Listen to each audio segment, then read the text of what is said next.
نحمدہ ونصلی علی رسولہ الکریم اعوذ باللہ من الشیطان الرجیم بسم اللہ الرحمن الرحیم۔ ناظرین، گزشتہ ویلاگ میں ہم نے پاکستان میں اس تعلیم کا ایک بہت سرسری سا جائزہ پیش کیا تھا جو جنسی تعلیم کے زمرے میں آ سکتا ہے۔ تاہم ہم نے اس بات کی وضاحت کی تھی کہ اس موضوع پر تعلیم اور تحقیق کا کام ہمارے ملک میں مختلف وجوہات کی بنا پر نہیں ہو سکا۔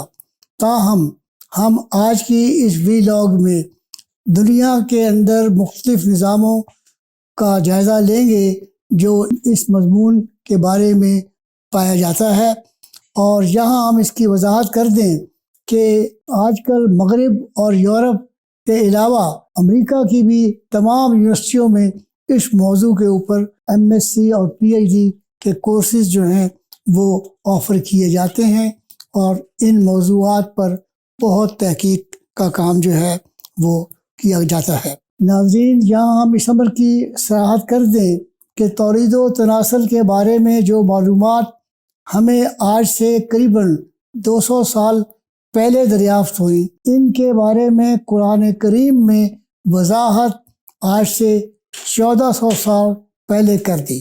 آپ کو آئندہ ویلاگز میں ہم اس امر کا مظاہرہ کر کے دکھائیں گے کہ قرآن کریم نے کس طریق پر ان موضوعات پر جو آج سائنس کے مختلف آلات اور سائنسی ذرائع کے نتیجے میں دریافت ہوئے ہیں وہ آج سے 1400 سال پہلے بیان کیے تھے۔ ناظرین، تاریخ میں اس موضوع پر جو معلومات ملتی ہیں وہ دو انتہاؤں کے درمیان میں ہیں، یعنی ان میں سے کوئی ایک راہ بھی ایسی نہیں کہ جس کو ہم متوازن کہہ سکیں۔ اس میں پہلی جو اپروچ ہے وہ ایک بے لگام جنسی تعلیم کی ہے، جس کا مقصد یہ ہے کہ فری سیکس، کہ جہاں پہ جب بھی کسی شخص کو موقع ملے تو اس کو اپنے ان جذبات کی تسکین کر لینی چاہیے۔ اس کے علاوہ اس کے برعکس ایک دوسرا رویہ وہ رہا ہے یورپ میں بالخصوص، جس کو ہم تجرد کی زندگی یعنی غیر شادی شدہ زندگی بسر کرنے کا نام دیتے ہیں، اور شادی نہ کرنے کا یہ تصور جو ہے یہ عیسائیت میں اس لیے آیا کہ عورت کو ایک ناپاک اور حقیر مخلوق سمجھا گیا، جو کہ عیسائی تعلیم کا اول نقطہ آغاز ہے۔ ناظرین، اس کے بارے میں جیسے کہ میں نے آپ کے سامنے عرض کیا کہ اسلام نے ان ہر دو طریقوں کی مخالفت کی ہے۔ آپ کو معلوم ہے کہ یہ دونوں طریقے جو ہیں اسلام نے آج سے 1400 سال پہلے قرآن کریم میں بیان کر دیے۔ سورہ یوسف کا مطالعہ کرنے سے ہمیں معلوم ہوتا ہے کہ مصر کی جو اشرافیہ تھی اس میں قریباً 4000 سال قبل یہ تصور جو تھا فری سیکس کا یہ پایا جاتا تھا۔ میں اس تفصیل میں جانا نہیں چاہتا کہ کس طریق پر حضرت یوسف علیہ السلام کے ساتھ اس ملک کی اشرافیہ اور بالخصوص اس مصر کا ایک بہت بڑا اہلکار جو تھا اس کی بیوی نے ڈورے ڈالنے کی کوشش کی۔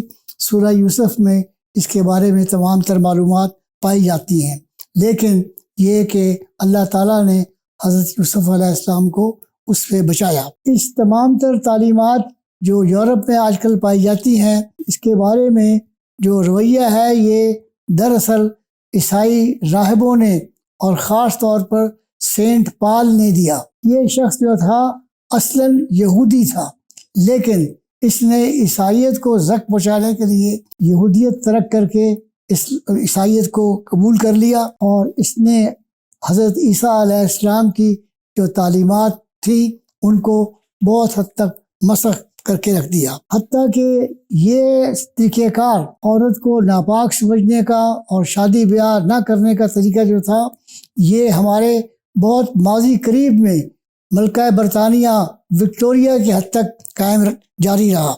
یہاں پر ہم دیکھتے ہیں کہ ایک سائنسدان جس کا نام تھا ایلس ہیوراک، اس نے تقریباً 2 جلدوں میں ایک کتاب لکھی اور اس کتاب میں اس نے ان تمام امور کا جائزہ لیا، لیکن ملکہ برطانیہ کی حکومت نے اس کتاب کو پورنوگرافی قرار دے کر اس کو بین کر دیا، حتیٰ کہ اس شخص کو اپنے شہر سے دربدر ہو کے باہر جانا پڑا۔